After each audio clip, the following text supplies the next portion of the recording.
to the Point News interviews. And today it's good to have Sasha Pearl. Hello, Hi. Thank you for having me. I'm so happy to be here. and we're glad for your participation. Thanks so much. Thank you. How are you doing? Really, really well.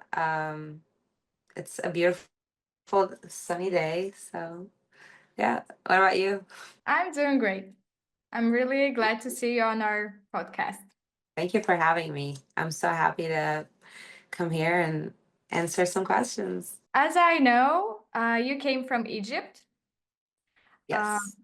please tell us more about yourself and about your life in Egypt. Well, I was born in Egypt, but I didn't live in Egypt. I would only visit Egypt. I grew up in Saudi Arabia.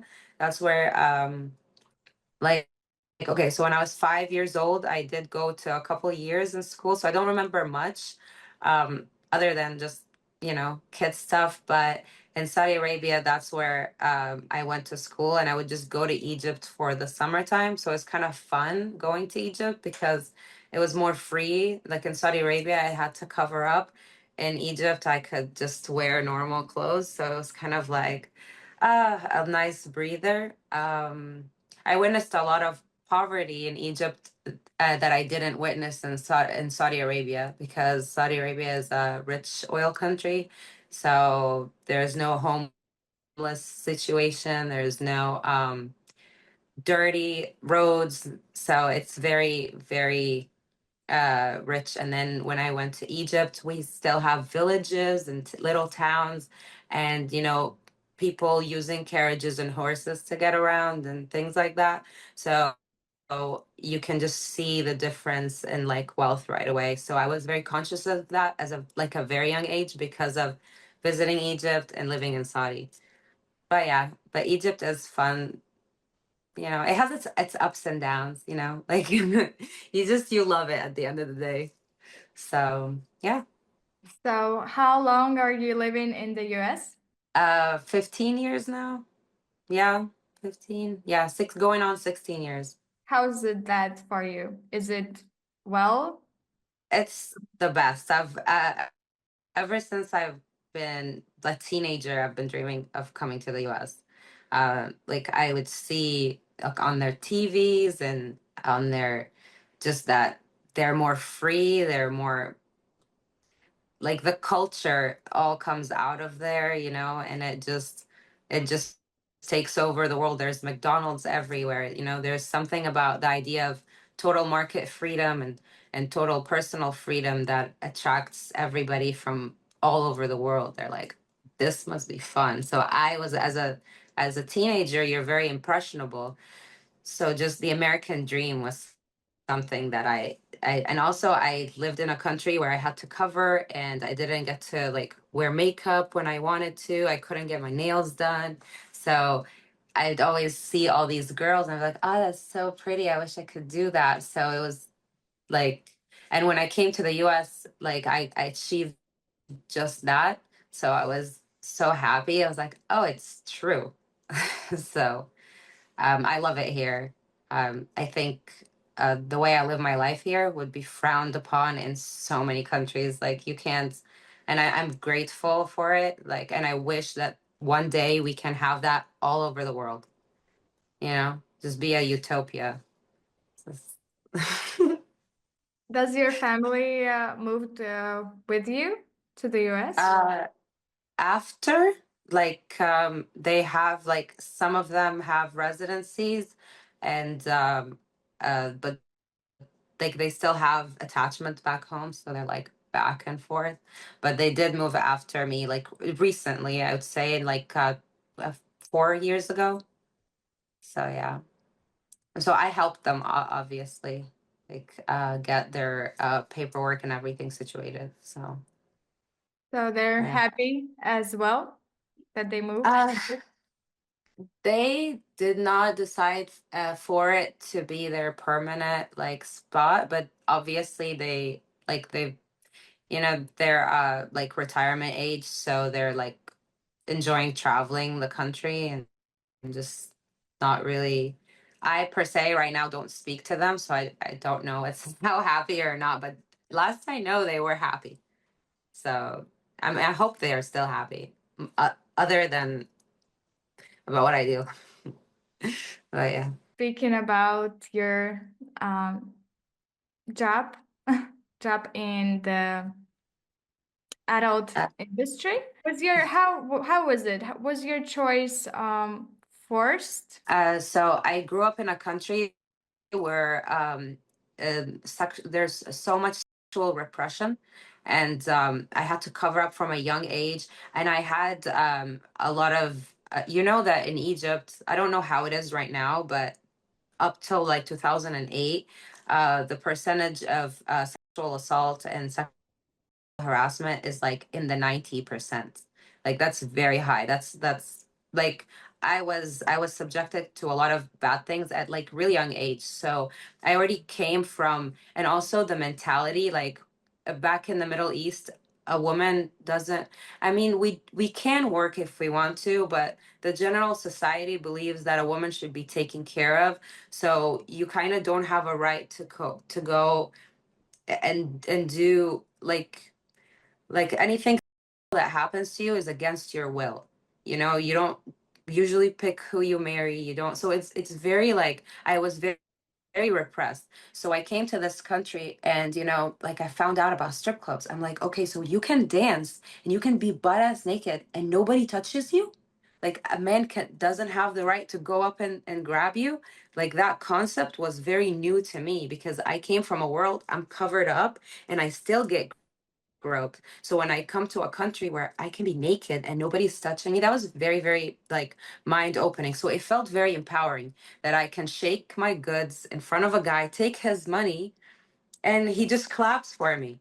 You know, that idea was just because it's art, you know, because it's actual art, you know, all these girls dress up, you know, like the showgirl, the Vegas showgirl. So I realized that it's a business. You can actually capitalize on your sexuality. And I was when I came to the country, I was working normal jobs, but then I had like a divorce happen, and my bills got so much, and then I made a few bad decisions, and I got pregnant, and this work gave me the opportunity to be with my kid all day long, and then at night leave him with his dad, his grandma, and go to work, you know, from 9 p.m. to 2 in the morning while he's asleep, and I make the money, and I come home and I'm with him all week. So it helped me make a lot of money in a short amount of time so I could live the life I wanted. And like cuz I also was a survivor of like sexual assault. So the last thing I wanted was to leave my kid with a stranger. And if I had worked like normal hours, and that's like another thing in America, women don't have good like maternity leaves. So a lot of women are forced to leave their kids very young and go back to work. And you know, you don't know who you're leaving your kids with at the daycare. There's all sorts of horror story every other day. So I'm like work, like I can for sure tell you that my children are so well because I also am a mom. So I'm like they what I do is the reason why I'm sure what happened to me did not happen to them. So work, especially now how you can monetize it and you can stay safe because it's becoming, you know, how because of OnlyFans it's joining mainstream more.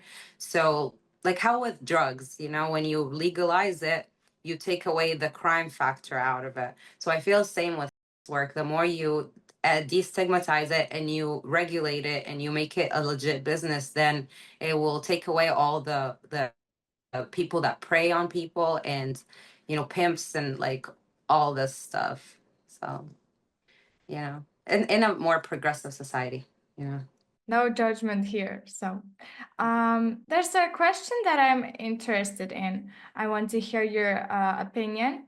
Okay. Mm, does this work affect you mentally? Do you face any of kind of depression? I can see it's not for everybody. You have to be somebody that is very and is like if normally you would be a to to to be, because I can understand if it's not something that you're naturally inclined to, like you don't like, for example, if I don't have like in a day I would like just start like it's weird. Like I would just want the urge of like being intimate with anybody. Like I would go out and I would like fantasize about the guy I saw at the bar. And if I wasn't in like shooting that for work, I would probably be just doing it for free, and just hooking up with different guys at different nights. And I feel like for people like me, porn saved me because otherwise I could have ended up in bad situations because I'm very,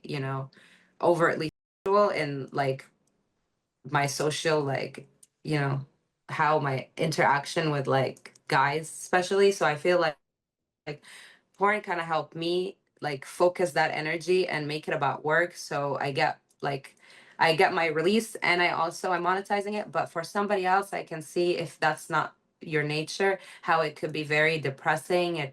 Because there's no a lot of people in the industry, it's very hard to find people to be intimate with, to have somebody to accept that, your job is to be intimate with other people. So I think I can see why it happens. That's why there's a lot of support system already. Like yesterday, there was a charity event I was at for the industry that basically raises money to help industry people stay healthy and stay like to have the mental help they need and to have the resources to get tested, so also to keep us safe. So they do have initiatives because it is a problem.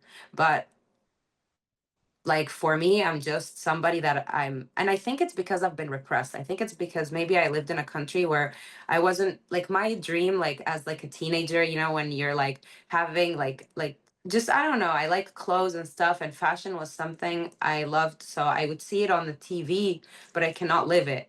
So it was always such a weird life, because I had cable and I'd watch MTV, and that was okay in my household. They didn't have a problem with it. But when I leave, I have to put a nebe and a scarf. So how like you're like, whoa, but there's girls now, like in 2020, whatever, living the life I want. So to me, I was just overly because maybe I was repressed and I didn't have I didn't have boyfriends. Like the first time I had sex was when I got married.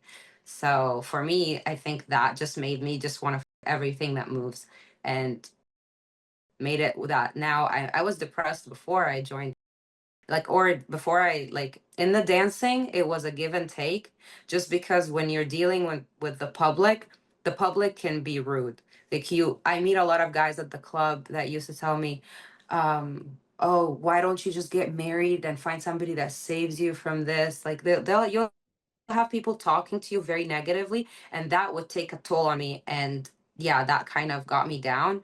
But then when I count my money at the end of the night, I'm like, yeah, and it made me tougher. So now I don't really care what people say because I've heard so many bad things like for so long. But it also was very like on the grand scale of my experience, it wasn't like the good outweighed the bad always. There were always like for every one bad person, there was like 20 good people. So, you know what I mean? So I've seen things, but overall I'm still happy with it. First of all, I'm glad that there's such a good charities happening. Yeah. Um, that's really a good thing. Today I'm also so today I get to see like fans would come sign. I have like merch to give away. Yeah, and I have to that's why I'm not wearing any makeup right now because I have to go put so much stuff on in a little bit. So they even have a lounge for us where we can relax, where they have like meditation like going on. They'll have like sound baths, and it's just a place for like for entertainers and like industry people to kind of like take decompress away. They'll have like hot chamomile for us. They'll have like a vanity to get ready. They really really make sure that everybody is well taken care of. So I'm very excited. It's my first time to be in the one in LA. So yeah. Sounds exciting. Yeah, I'm gonna be representing my brand, so I'm gonna be wearing something very flashy for sure. I want to ask you about social inequality because the world currently is facing social inequality. How do you think this situation could be improved? It's definitely starting by fighting corruption, because corruption is the main reason why they want you to think that there's a lack of resources when it's just about like money grabs basically. But I think if they just and like it's by empowering activists in those communities, because there are people there that are sick and tired of living like that, but there's nobody to support them so they can like actively change. So that's the problem, having somebody that will support people that want to make, because it's very hard to change the status quo. It's not easy to just go like, we're gonna change everything, and even though it's wrong. And also education, but also getting the right education, because how I was taught in high school and in school was a lot of not full truths. Like they will like it's kind of like, when you're having a movie and you put explicitive and you cut out the pieces you like. So that's how information is being given to people. It's nobody's, some governments just restricts what their people can see, and that's wrong, because they just don't want chaos. They don't want it's not an easy thing, but like I plan, hopefully, and not hopefully, I plan in the future to actually do something to change it, just to do a little bit, but it's mainly just ending corruption. And I don't know, I feel like social media is and the internet in general is really bridging a lot of gap, because when you see that people are living differently and everybody's like happy, and like, why wouldn't you want a peaceful life? So I feel like dark ages before the good times. So but yeah, it definitely needs a lot of money to be done. Yeah, and speaking about education, as you mentioned, education in poor countries, it, how can it be improved? Uh, Also stopping corruption, because for my country, for example, in Egypt, I know that um, like the American government gives out an aid, a financial aid that is supposed to go to education in schools, and is supposed to provide wholesome breakfast. And that money never goes to the school. It always, everybody knows that. Nobody talks about it, because political prison is very real in a lot of these countries, and it's like it's not it's there's no dignity in it, so people don't speak out like that. And it's all because, again, it's just money grabs. It's a lot of corruption. It's nobody wanting, there's no tolerance, there's no like love. That's the main thing, because you're like, if you're not looking out for your future, you're like effed.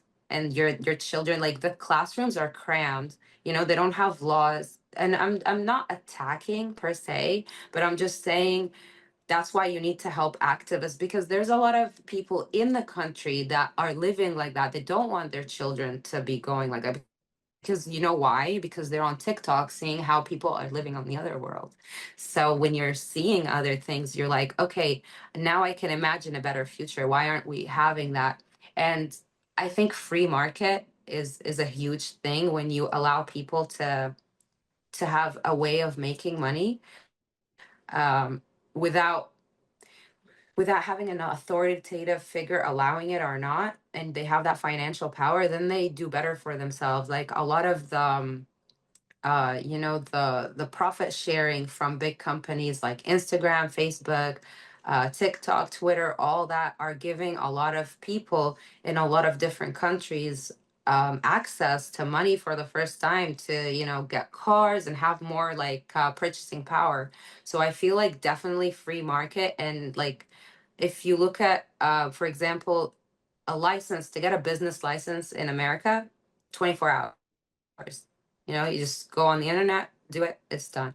In Egypt, getting, and countries like Kenya and stuff, you could need a year and a half, up to a year and a half to get a business licensing, with a lot of bureaucracy and a lot of stamps, and a lot of useless people trying to sign a dumb paper. Like, why do we need all that stresses people out? Why can't we just have easy access for people to make money? And I feel like that's the main thing. Once people have money, then they can just have more power. And I think that is definitely the problem in the world, is there's no equality of like power. There's so many people out there that are coercing and overpowering other people, especially like young people. What breaks my heart is all the damage that happens to like children, just because I've experienced like stuff as a child, and it just the idea, and I don't want to talk about it, but it's just, you're like, if I can give up anything to make that not happen again in the world, like I would totally do it, because it's just um like it's just and when people know more, and when they're seeing more, they're like, okay, I can protect myself. And I think that's how we're gonna have utopia. That's how we're gonna have like not that hate. That's why I hate, like, I despise when I go on the internet and I see people fueling hate. It's like, if you don't have anything good to say, like, how people, they just keep adding like gasoline to the fire. Like, that's the problem. It's just people are less tolerant, and they're, because negative sells. So everybody just wants to know what's bad. But yeah, sorry. No, thanks for sharing with your emotions and your thoughts. It's really important. And yeah, I see all those comments as well, and that's really heartbreaking. Um, People lost their humanity. They lost I their think soul, something like that, because otherwise, how to explain all those negative comments I about, think it's a lot of intrusive thoughts. Like, you're not really thinking about it. It's like, especially if nobody knows who you are, you're like, well, nobody knows. So I think it's just like people intrusive thoughts, because in public, still people, to an extent, they don't act like that. You still get people that are very mean, like, but there's also a fine line, because you can't control how people act, because then you're trying to, I think it's just about thinking about yourself and not caring about other people. I don't know. yeah. I found it very nice to be just, a peaceful person. We don't want to control people, and I think there's no need to control people. All we can do is encourage them to be more Yeah, kind, be more themselves. kind Yeah, person, right? yeah, But unfortunately, the world is definitely and so divided right now. yeah. Like, for example, let's take Africa. We all know that they're suffering from poverty and food shortages. In your opinion, how you see this situation, how could this problem be addressed? Uh, I think, okay, for Africa, I think once they stabilize the area, because the problem with Africa, a lot of war. And when you have war, you can't have investors. You can have foreign investors. And I think Africa needs, right now, I mean, it's kind of ironic, because it is a very rich country, because it has a lot of, I mean, it's a very rich continent, because it has a lot of resources, natural resources, and it's obviously under the control of, I don't know the situation so much, but I know that there's so many wars happening because of how the land is divided there. It's kind of like two people that don't like each other. That's why there's a lot of fighting over there. And when the area is so unstable, and you can't have foreign investment, and they need foreign investment to build infrastructure to employ these people, and you can't have a country work like that if you're constantly having wars. So they have to figure out a way to stop the wars, like either redivide the nation so that you give everybody that loves themselves their own land, because it's kind of stupid. We're literally human, but I don't understand the concept of it, because the minute you start talking about it, people like get upset that you're not. They're like, "Oh, what about this? What about that in the past?" I'm like, "Why can't we just, if you want to end the wars, just give people that love each other their own land?" Because people, which is kind of also stupid, because why can't you love these other people just because they're different? And that's why what I think what you're talking about is that bridging the cultures is very important, because that is the issue in Africa. They have all these land divides where, especially like, Palestine and the Israeli problem. It's the Yeah. same thing. It's just land division of two people that don't like each other. Why? Based on propaganda spread in both countries. It's like you're literally the same person, but then yeah, there's all this like propaganda, because why? There's has to be some kind of control, somebody that is making it look like. You know what I mean? This is the problem there, but and that's why there's poverty, and that's why there's all this crazy, because if you just stabilize the country, then you're going to attract foreign investment, then all these rich people are going to want to come and build houses and build jobs, and you have prosperity coming. But if you can't have a stable like ground, nobody's want to come, and that's the problem, because Africa's beautiful and they have all these safaris and all. Like, I had friends that went to Zambia and they had like the best time. They have Zanzibar in East Africa. Like, it has huge potential, but the problem is that there's all these raging wars, and it's very horrendous, and yeah, there's a lot of organizations, and there's a lot of money being donated, but it doesn't help when you're not stopping the root of the problem, which is the wars. So, but this is something bigger, than the best thing we can do is raise awareness to it, so just people will change. That's a really good view on this issue. Thank you. Um, Oh, thanks. I see you a very empathic person. I do. I always try to put myself in the other person's shoes. And that's actually that's a good thing. That's what people should try to do sometimes. Yeah, I definitely agree, because it just you'll understand. Other topic that I would like to discuss with you is sports and culture. Like I think sports and culture should definitely be outside of politics. Do you agree with this statement? You think they should be separated from politics? Yes, yes, that's what I mean.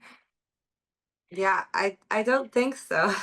So you're, It's hard. It's yeah, it's like human it's hard. nature.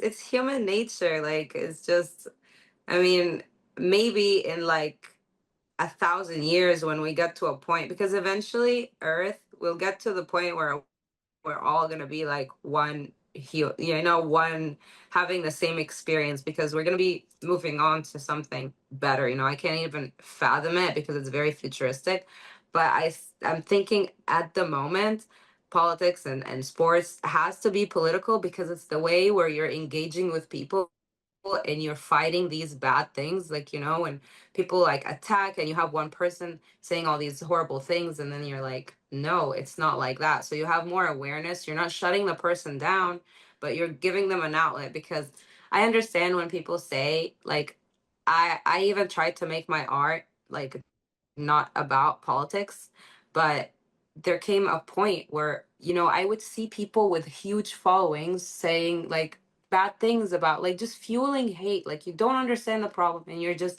having like just the hype of all your like, your followings basically. So I was like, well, people are doing something like that. If anybody that wants to do art with politics should be me, because that's what I thrive to do eventually. I when I started in porn, I did it for the culture mainly, because I was making money as a stripper, but I just wanted to move it further. I was like, okay, what can I do to kind of try to be like, I don't know, a little bit more impactful, even if I like inspire a few people, be like, oh, look, even though she's like a freaking porn person, but she's like, y'all should love each other. You know what I mean? Like, Yeah. yeah. So I don't know. So I feel like even though I personally wanted to listen to your philosophy that sports and culture should not, I couldn't escape it because that's not the world I live in. So it's a beautiful concept, but it needs us to be so much more like progressive. Like I would have no problem living in a world like that, honestly, because I'm like, I just want everybody to be happy. I want to take everybody partying. I want to like shake my ass at my like that's the world I want to live in. So if y'all can figure out your fights and your trauma and your issues, but right now as a collective, we're all healing. So it needs time. And my final, a bit philosophical question is, what needs to be done by humanity and civil society to unite all nations and build a balanced and harmonious, sorry, Yeah, harmonious. You're so cute. harmonious, yeah. So society without war throughout the world.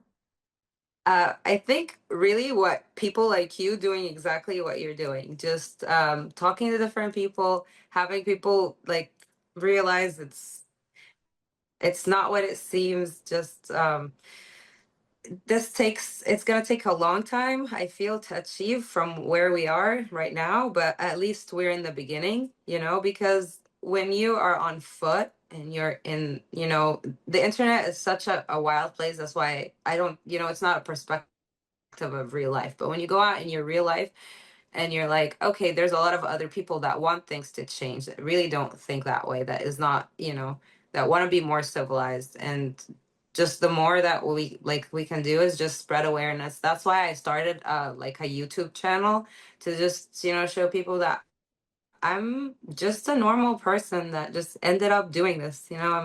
I live normal. I go out to the street and nobody says anything to me. I don't get like lashed, you know. And what's your YouTube channel? It's Sasha Pearl and number 23. Yeah, I'll send you everything also after. Everything anywhere is Sasha Pearl 23, like Sasha Pearl, the whole thing, and then number 23, except my Instagram is 24.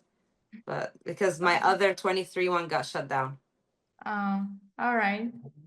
Yeah, they keep doing that. Thank you, Sasha. That was a good conversation. I'm really glad that we had this one. Thanks. Thanks.